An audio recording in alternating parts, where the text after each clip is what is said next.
والعاقبة للمتقين ولا عدوان إلا على الظالمين أشهد أن لا إله إلا الله وحده لا شريك له وأشهد أن محمدا عبده ورسوله لا نبي بعده اللهم صل وسلم على سيدنا وحبيبنا ومولانا محمد وعلى آله وصحبه أجمعين اللهم انفعنا بما علمتنا وعلمنا ما ينفعنا وزدنا علما.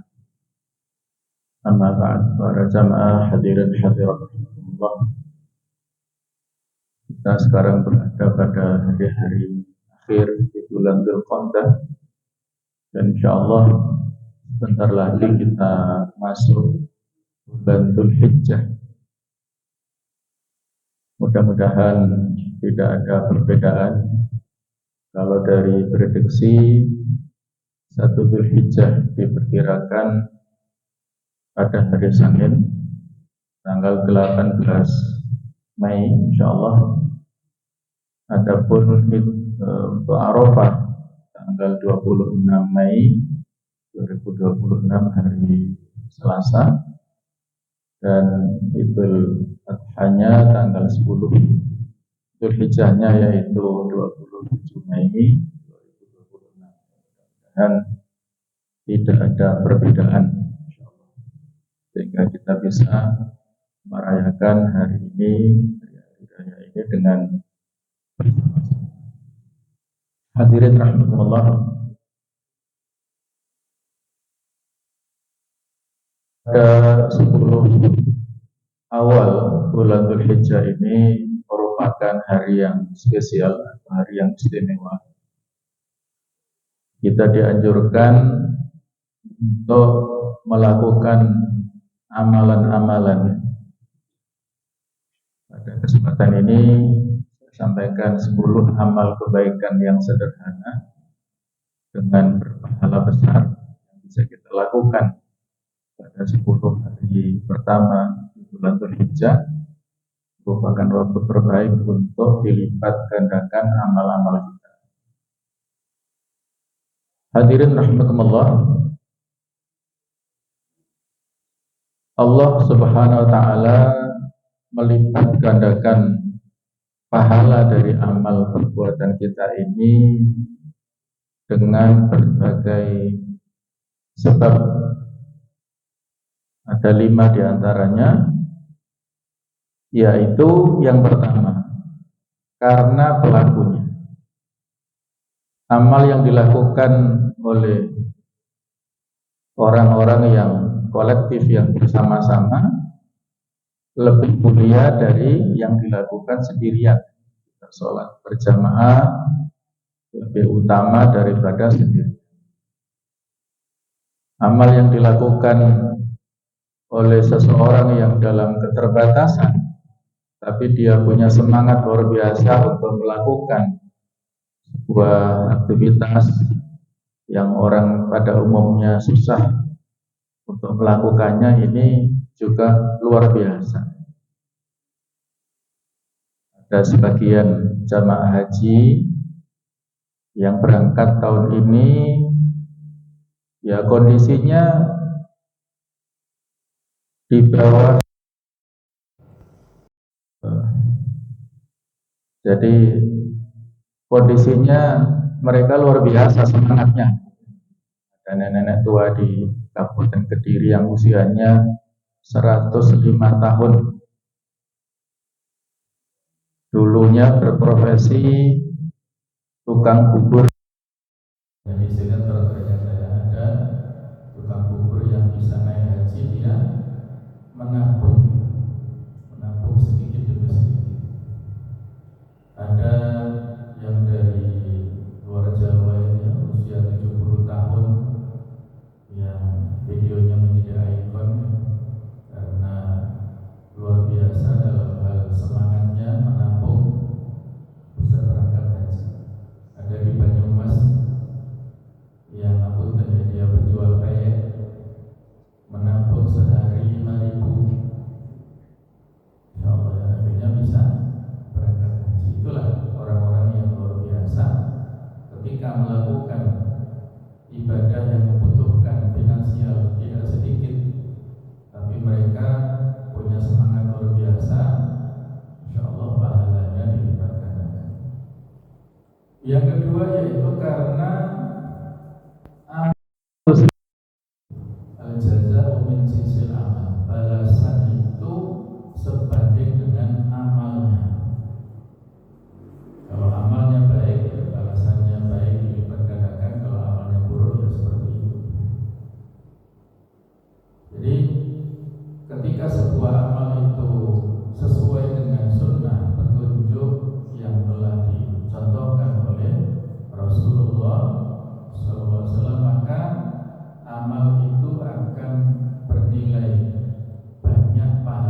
Yang ketiga yaitu karena dampaknya.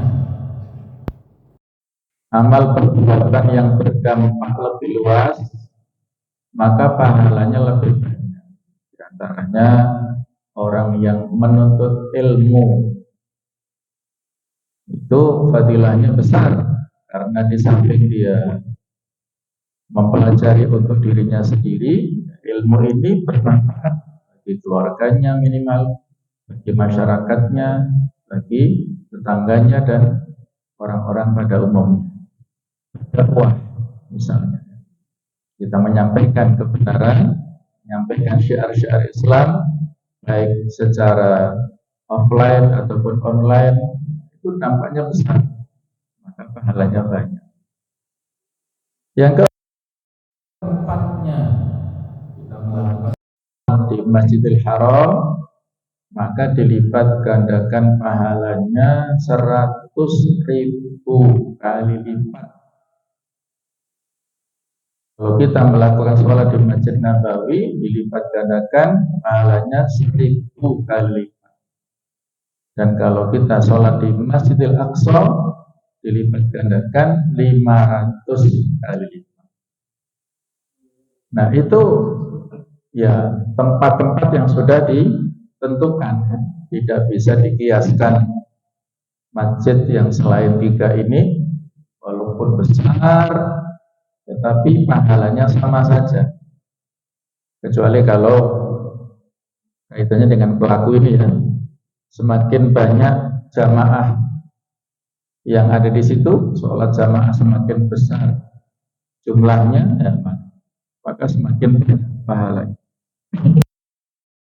Yang terakhir bahasa kita, karena faktor waktu yang bisa melipat gandakan amal perbuatan kita. Kita melakukan amal di bulan Ramadan, ini waktu yang spesial, termasuk juga waktu yang ada pada awal yang ayat Al-Quran. Allah mengatakan wal fajr wa layalin ashr, demi malam-malam yang 10. Ada 4 penafsiran yang dimaksud dengan malam yang 10.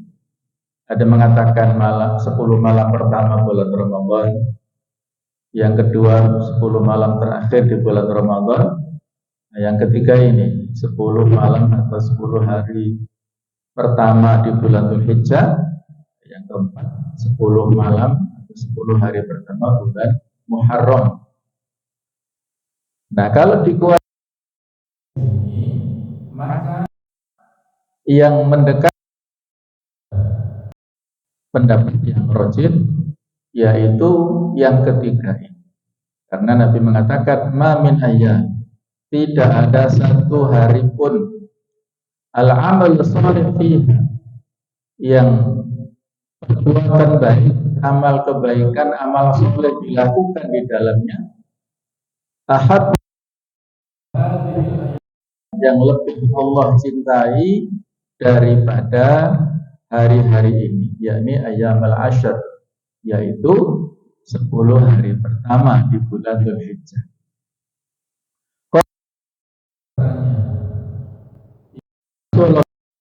Jihad fi sabilillah, wahai Rasulullah, apakah amal yang dilakukan pada 10 hari pertama bulan Dzulhijjah ini tidak bisa disaingi oleh jihad fi sabilillah, berjuang menuju ke medan perang? Qala, beliau menjawab, walal jihad fi sabilillah, ya, tidak bisa disamai dengan berjihad fi sabilillah,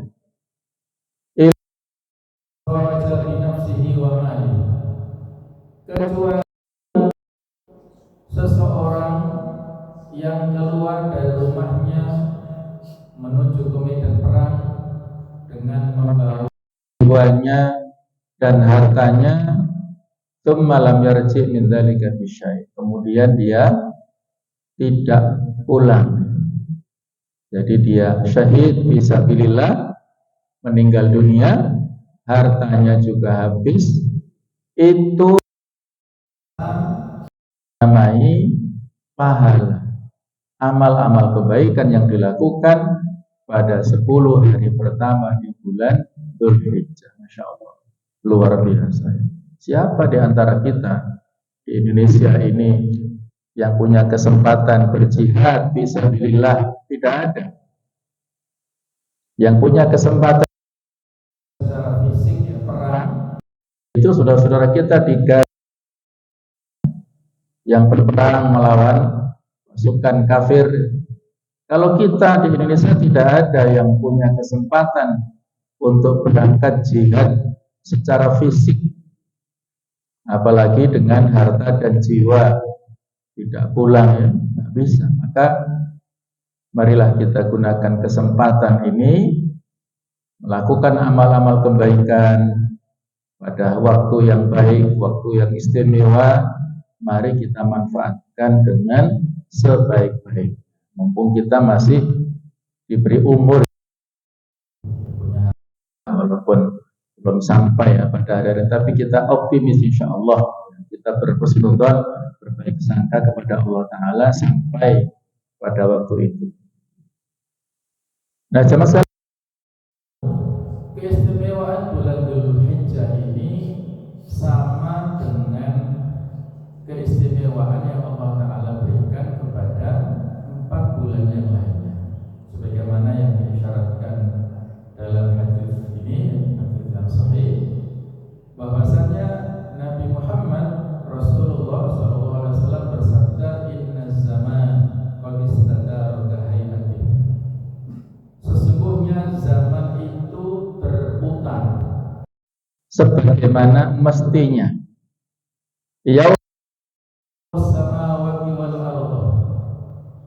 Semenjak menciptakan langit dan bumi. Jadi sejak zaman dahulu waktu ini berputar. As-sanatu 12 syahra. 1 tahun 12 bulan. Minha arba'atul hurum. Di antara 12 bulan ini ada 4 bulan suci atau 4 bulan mulia. Salah 3 bulan berturut-turut berurutan, yaitu Dzulqa'dah, kemudian Dzulhijjah dan Muharram ini secara berurutan. Sedangkan dan Rajab ini terpisah alladzi baina Jumada Sya'ban, yaitu waktu antara Jumadil Akhir dan Sya'ban. Nah, itulah ya waktu yang sudah ditentukan oleh Allah Ta'ala dan waktu atau memiliki keutamaan. Kita tidak keutamaan, ada Sya'ban juga utama, memiliki spesialisasi, ada Ramadan yang luar biasa. Masing-masing waktu ini memiliki keistimewaan sendiri-sendiri. Ada bulan Dzulqa'dah ini ada banyak amal, di antara disebutkan 10 amalan yang bisa kita lakukan, amal-amal yang sederhana ya. Kalau dengan haji dan umroh tidak disebutkan, dengan sholat Idul Adha juga saya tidak sebutkan karena sudah include ya, otomatis itu masuk pelaksanaannya pada waktu-waktu ini. Saya sebutkan amalan yang bisa kita lakukan, yaitu berzikir, kalimat thayyibah. Yang kedua, berpuasa, khususnya terutama adalah puasa Arafah. Kemudian yang ketiga, sedikit. Yang keempat adalah membaca Al-Qur'anul Karim. Yang kelima adalah berbakti kepada orang tua. Yang keenam, menjaga sholat berjamaah dan sholat-sholat sunnah. Yang ketujuh, banyak doa dan istighfar. Yang kedelapan, menebar akhlak yang baik. Yang kesembilan, berkorban bagi yang mampu. Dan yang kesepuluh adalah menjauhi dosa dan kemaksiatan. Nah, kita akan bahas satu persatu sesuai dengan alokasi waktu ya. Itu memperbanyak zikir. Karena hari ini adalah hari yang spesial, maka Nabi memberikan syarat ma min ayyamin habbu ilallah al-amalu fihinna min hadhil ayyamil ashr. Menguatkan hadis yang sudah kita baca di atas. Tidak ada lebih agung yang lebih Allah cintai melaksanakan amal di dalamnya daripada hari ini. Maka kan wasiat fa'aksiru fihinna, maka perbanyaklah pada hari-hari yang 10 ini minat, yaitu kalimat la ilaha wa takbir, yaitu kalimat tahmid, yaitu banyak mengatakan alhamdulillah atau alhamdulillahi rabbil alamin. Nah, jadi ini adalah kalimah-kalimah thayyibah yang bisa kita jadikan sebagai yang bagus. Bahwasanya zikir ini ringan di lisan tetapi berat di timbangan. Di ibadah yang di lisan tapi bobot timbangannya berat di sisi Allah Ta'ala, ya zikir secara lisan mudah sekali kita mengucapkan, dan apapun yang terjadi lisan kita itu semuanya ada hisab, ada Allah Subhanahu wa Ta'ala. Dulu Nabi Sulaiman alaihissalam, beliau diberi mukjizat oleh Allah Ta'ala, diantaranya dengan bisa mengendarai angin. Beliau naik angin dan berada di udara yang tidak terlalu tinggi. Maka ada petani yang kagum dengan mukjizat Nabi Sulaiman, mengagumi apa yang diberikan Allah kepada Nabi Sulaiman, karena bisa menaiki angin, ya, ini luar biasa. Maka Nabi Sulaiman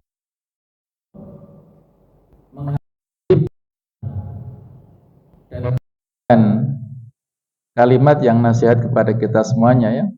Kata Nabi Sulaiman,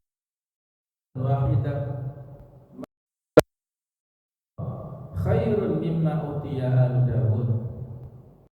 Tasbih yang makbul, yang diterima di sisi Allah Ta'ala, lebih baik dari Allah Ta'ala berikan kepada keluarga Nabi Daud alaihissalam. Nabi Daud ayah daripada Nabi Sulaiman, punya kerajaan yang luar biasa di Baitul Maqdis sana di Palestina. Tetapi satu kali tasbih yang makbul yang Allah terima itu lebih baik, lebih afdol daripada apa yang Allah berikan keluarganya Nabi Daud. Maka ini menjadi peringatan bagi kita, ya, supaya tidak mudah kagum dengan jabatan, dengan kekuasaan, dengan harta sebanyak apapun. Itu tidak ada apa-apanya di sisi Allah Ta'ala. Kalau kita tasbih saja, itu kata para ulama, dunia wa ma fiha, lebih baik daripada dunia dan segala isinya. Kenapa?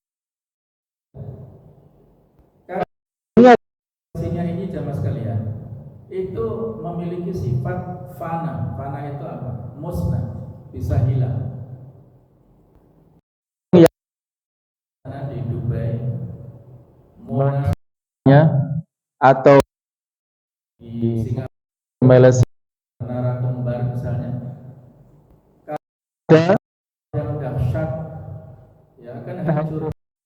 Apalagi nanti kalau ada kiamat, hancur setinggi apapun juga akan hancur. hilang, binasa, tidak abadi.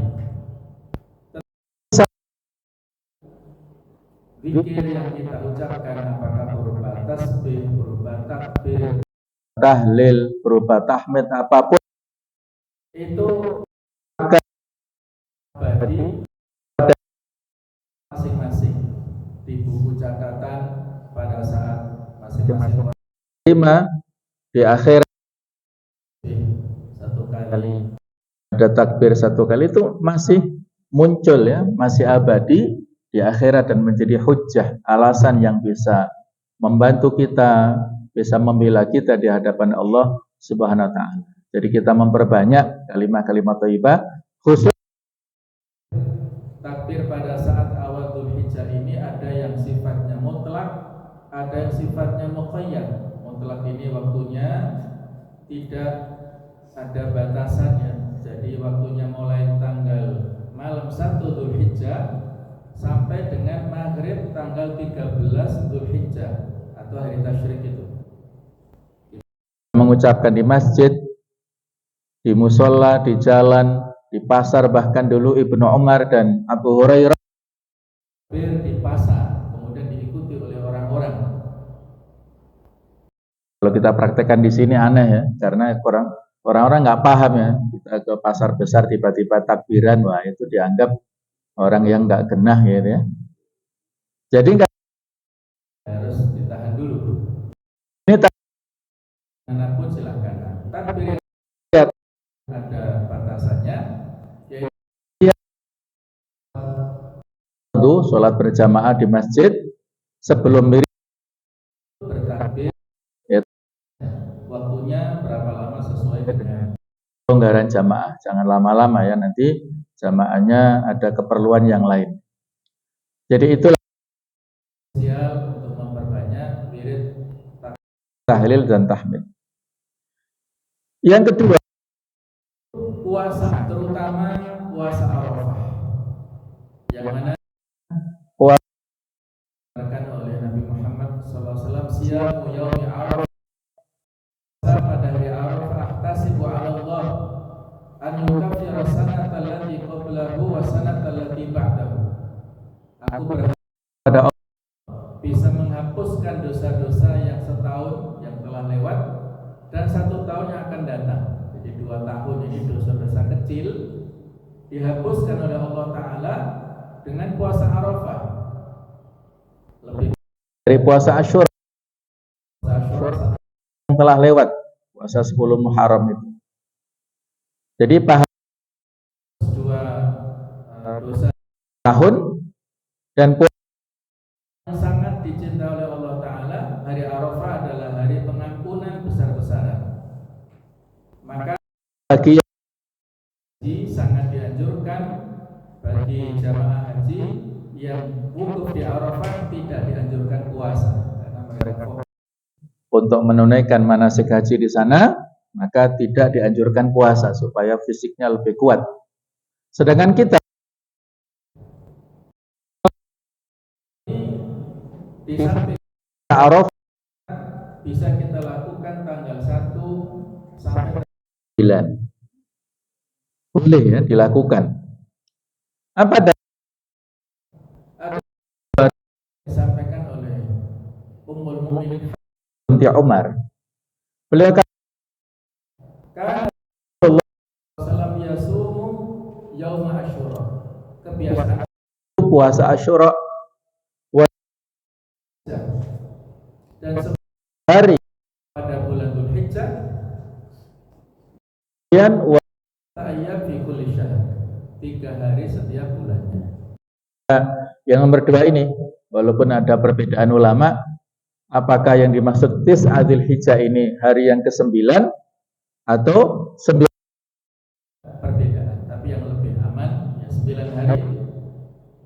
Karena Di samping ada hadis lain yang memperkuat Nabi itu banyak berpuasa pada bulan-bulan haram,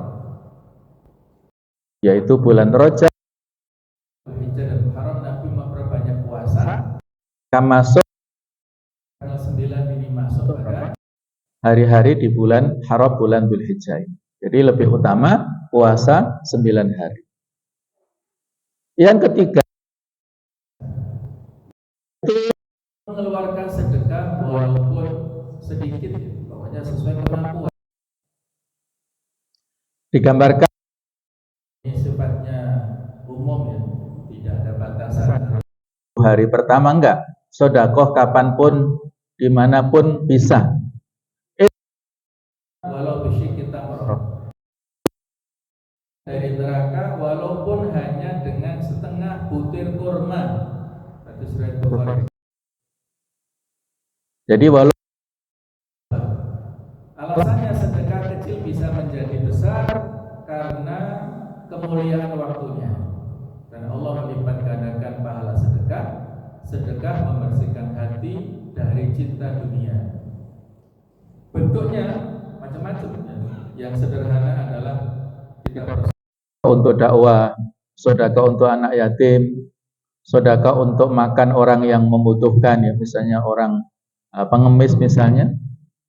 Kita memberikan air minum, air kemasan, membantu keluarga, kita niatkan sedekah. Yang lebih utama kita pagi. Karena pagi ini setelah subuh ya, itu ada dua. Satu berdoa Allahumma atimum fikon khalafan Allah. Allah ganti kepada orang yang berinfak pagi ini. Malaikat kedua, atimum ni anhalakan ya Allah, berikanlah kebinasaan kepada orang yang menahan hartanya pada waktu pagi. Ada kisah nyata seorang pengusaha ya, yang waktu itu sukses. Dia punya karyawan sampai 2.000 orang. Masya Allah, berarti sukses ya. Usahanya besar. Tiba-tiba orang usahanya gulung tikar, karyawannya dirumahkan semua. Maka saat itu dia berusaha ke sana kemari mencari solusi, nggak ketemu ya. Akhirnya datanglah ke salah seorang ustadz, salah seorang kiai, minta nasihat apa yang bisa dia lakukan. Maka kiai ini memberikan saran sesuai dengan hadis Nabi yang saya sebutkan tadi. Dia praktekkan setelah pulang setiap pagi, setiap habis subuh, dia infak sesuai dengan kemampuan karena dia sudah jatuh miskin. Dia sedekah setiap paginya 2.000 rupiah.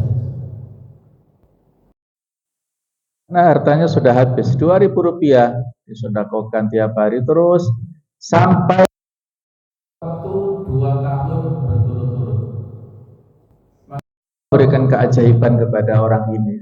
Dia dipertemukan dengan seorang kawan lama, ditanya kabar begini begitu, ceritakan usahanya bangkrut begini begitu. Nah, kawannya ini menawarkan modal.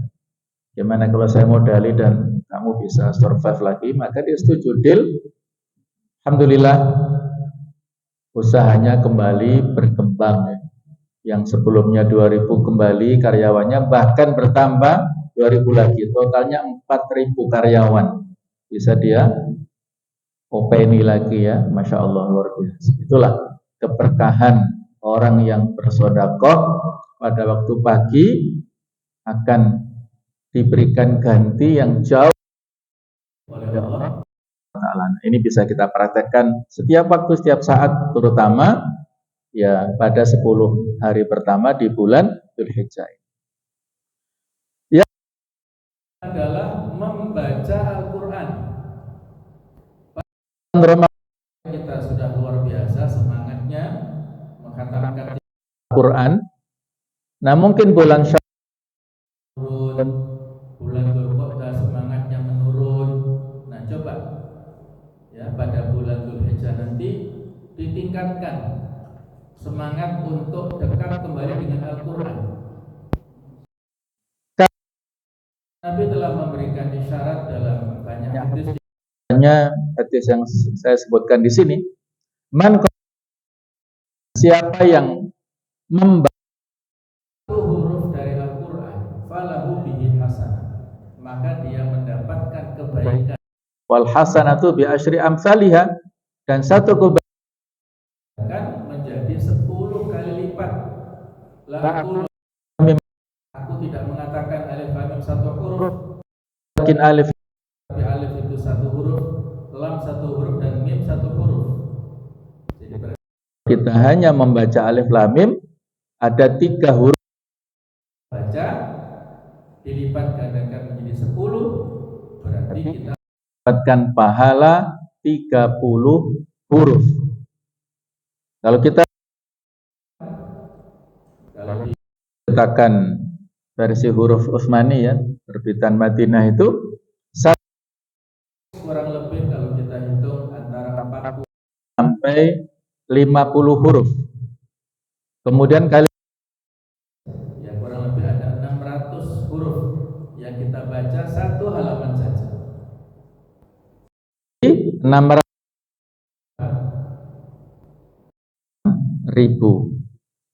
yang bisa kita dapatkan hanya satu halaman saja.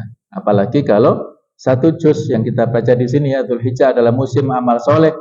Al-Quran adalah zikir paling agung, membaca sedikit tetapi konsisten lebih Allah cintai. Target sederhananya satu halaman, satu juz per hari misalnya, baca dengan tadabbur ya, dengan penuh penghayatan. Jadi inilah sederhana yang bisa kita lakukan pada awal-awal bulan Dzulhijjah, yaitu dengan berbakti kepada orang tua. Tidak ada tetapi yang lebih utama kita lakukan pada waktu-waktu spesial ya. Allah Ta'ala kepada kita di surah Al-Isra ayat ke-23, wa qadha rabbuka alla ta'budu illa iyyah. Allah Ta'ala telah memerintahkan agar kalian tidak menyembah selain Dia. Wa bil walidaini ihsana, dan kepada orang tua hendaklah berbuat baik. Jadi alasan di sini berarti termasuk amal paling utama setelah tauhid. Setelah kita diperintahkan beribadah kepada Allah, maka Allah langsung memerintahkan kita berbuat baik kepada orang tua. Banyak orang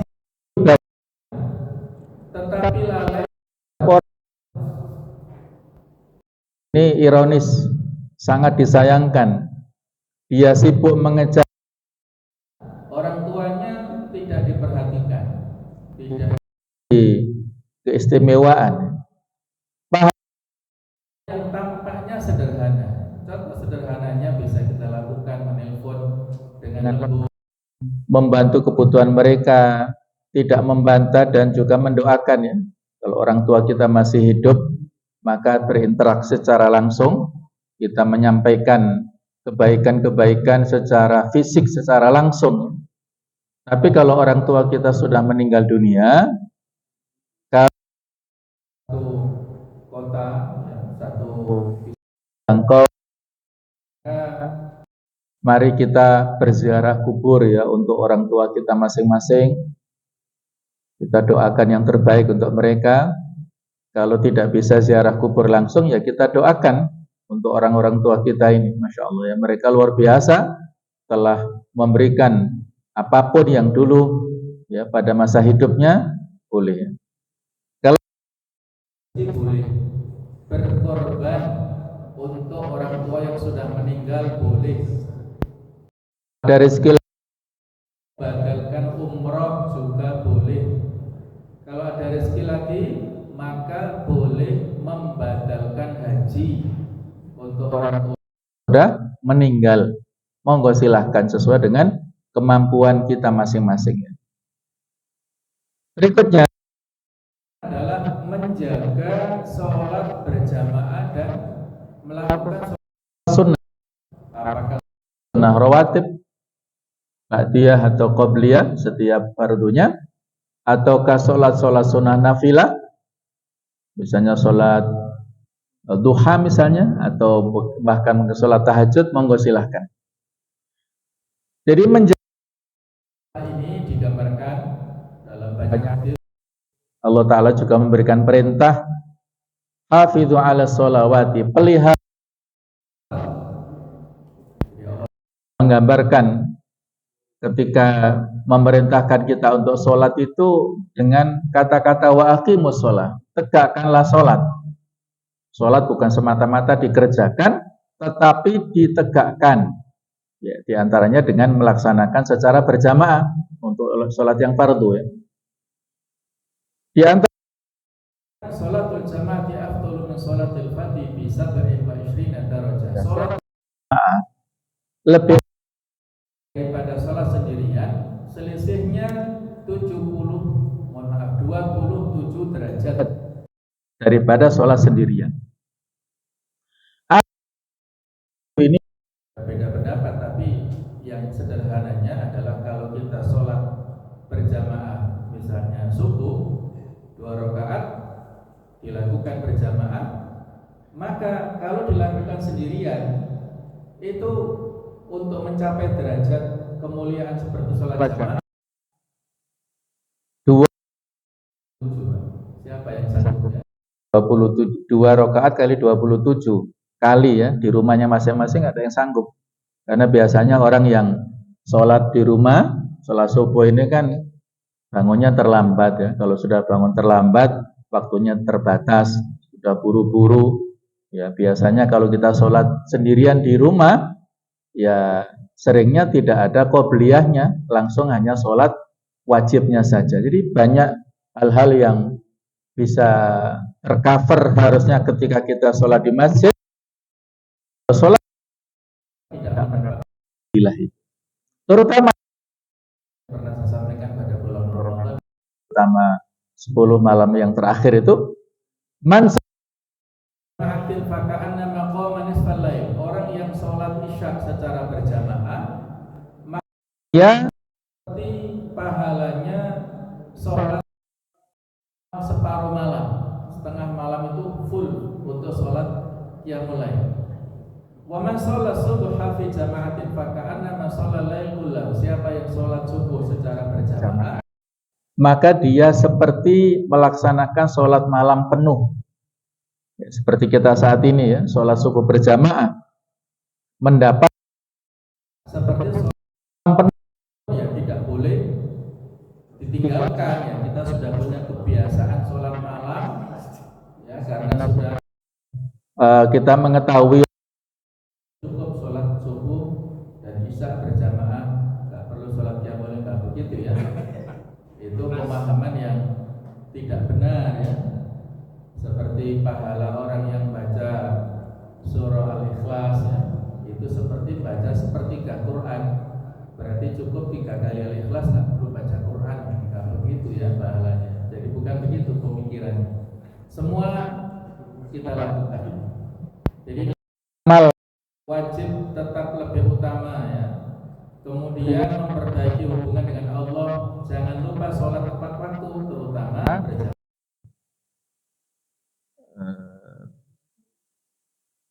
Berikutnya yang kedua, Banyak doa dan istighfar. ya terutama istighfar ini yang perlu untuk rutin kita ucapkan ya. Nabi mengatakan man lazimal istighfar Allahu lahu min kulli dzikrin makhraja. Ada istimewa ya, tiga fadilah kebaikan yang bisa kita dapatkan dari istighfar. merutinkan mengucapkan kalimat istighfar secara rutin, Maka menjadikan setiap kesempitannya itu ada jalan keluar, ada solusinya. Ya. Amin faraja. Setiap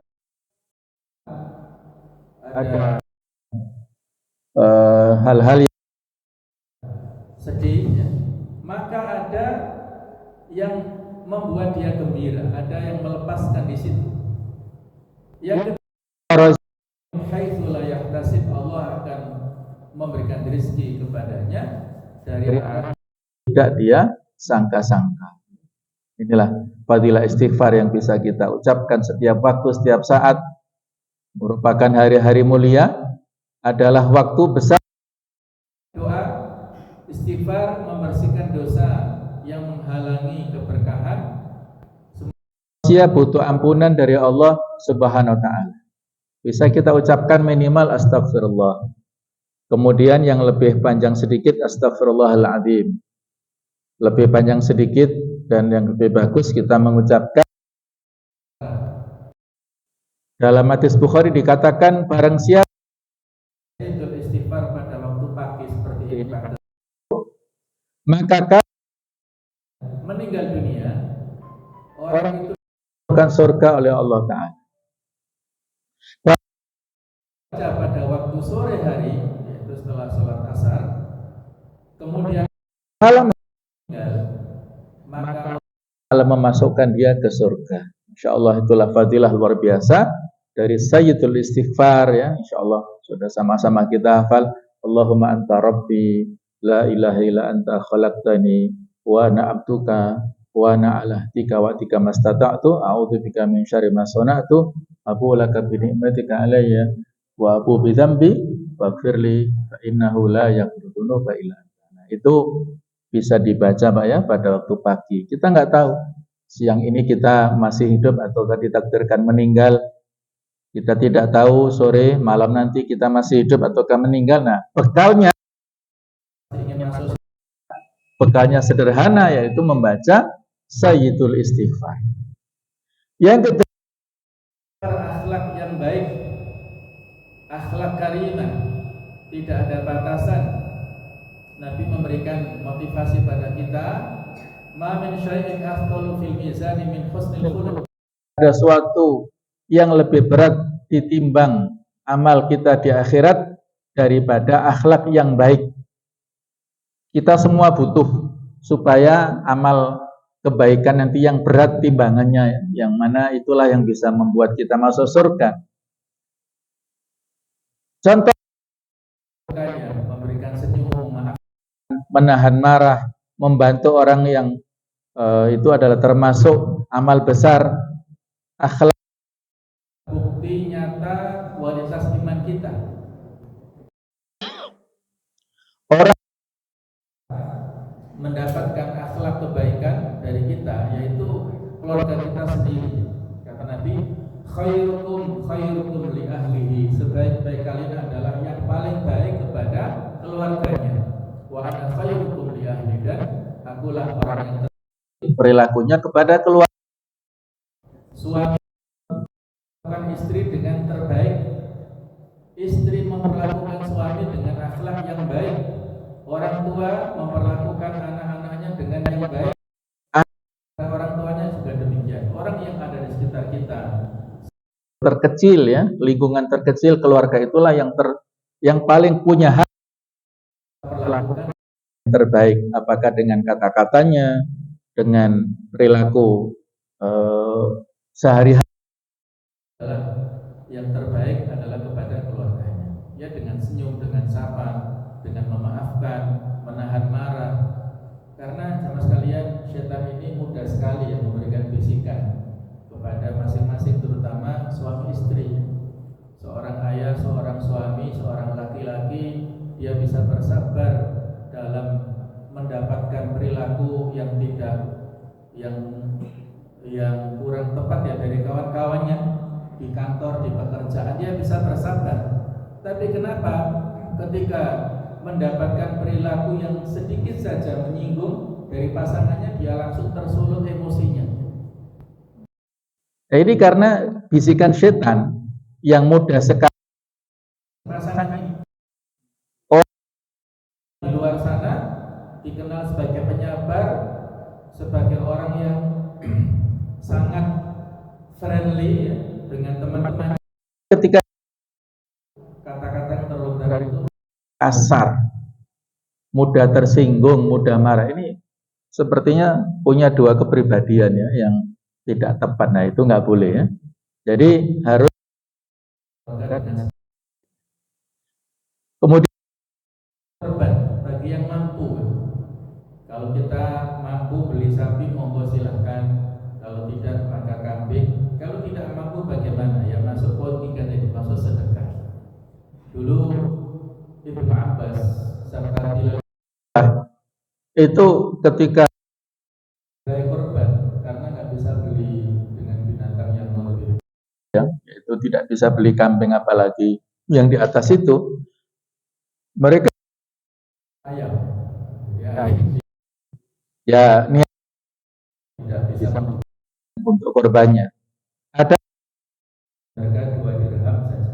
Yang punya itu asalkan ikhlas nggak apa-apa. Allah Maha tahu dengan kemampuan. Tapi kalau kita punya kemampuan ya, maka tahun lalu sudah kita bahas ya fikih korban dengan lengkap, maka kita berusaha ya untuk berkorban ya. Nabi memberikan ancaman, man kana lahu sa'ah, siapa yang punya kemampuan tapi dia tidak berkorban. musallana hadza, maka janganlah sekali-kali mendekati tempat sholat kami. Ini kan tempat sholat ya, masjid ya. Masjid ini terbuka ya, kecuali kuncinya belum ada yang buka, maka terkunci. Pokoknya dimanapun masjid terbuka ya, kalau nggak terbuka. Namanya paling nggak terasnya. Nah, Nabi orang yang tidak mau berkorban nggak boleh mendekat tempat sholat kami. Artinya apa? Orang yang tidak boleh masuk masjid itu kan berarti kalau dia muslim berarti muslim yang berhadas besar. Kalau di menstruasi, kalau bapak-bapak junub nggak boleh. Ataukah orang kafir ya, najis secara maknawinya. Berarti orang hadis ini memberikan isyarat orang itu statusnya najis. Gambarannya betapa kerasnya ancaman yang disampaikan oleh Rasulullah SAW. Jadi korban ini yang penting adalah kemauan ya, tekad bulat, insya Allah akan ada kemudahan di sana. Jadi korban adalah syiar agung tauhid dan pengorbanan, menghidupkan sunnah Nabi Ibrahim dan Nabi Muhammad serta memberi manfaat luas kepada kaum muslimin. Niat berkorban, insya Allah sudah sama-sama kita paham ya. Kalau kita sudah punya niatan korban, maka Dzulhijjah, 1 Dzulhijjah itu sudah tidak boleh memotong sama memotong rambut. Ini bagi kepala keluarganya ya, yang punya niat untuk berkorban. Maka jangan memotong kuku dan rambutnya. Untuk Bersilakan. yang tidak bolehnya hanya ini ya, tidak sampai kepada haram, tapi makruh ya, dengan cukup ketat ya. Jadi itu waktu yang spesial. Nah, kemudian kita lanjutkan yang terakhir, yaitu menjauhi dosa dan maksiat. Ya, gambarannya karena sudah kita sebutkan tadi ya, bahwa 10 hari pertama bulan Dzulhijjah ini masuk pada Asyurul Hurum. Allah Ta'ala memberikan rambu-rambu kepada kita di surah At-Taubah ayat 36. Inna iddatash syuhur syahra, sesungguhnya bulan menurut Allah ada 12 fi kitab dalam ketetapan Allah Ta'ala. was-samawati wal ardh, yaitu pada saat Allah menciptakan langit dan bumi, minha arba'atun hurum, ada 12 bulan. Dzalika 4 bulan haram ya. Dzalika dinul qayyim, itu adalah agama yang utama, agama yang mulia, agama yang limu fihi anfusakunna. relevan di sini. Fala tadlimu, Janganlah kalian mendolimi diri kalian pada 4 bulan ini.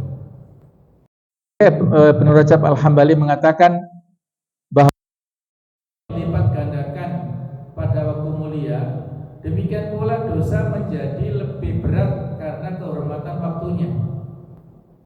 alasannya tidak cukup Tanpa menjaga diri dari maksiat, karena takwa itu 2 sisi, di samping melaksanakan juga meninggalkan. Mata, lisan dan hati perlu untuk dijaga. Amal bisa rusak karena riya, riba dan maksiat tersembunyi. Maka jangan sia-sia waktu yang mulia ini dengan melakukan maksiat dan kelalaian.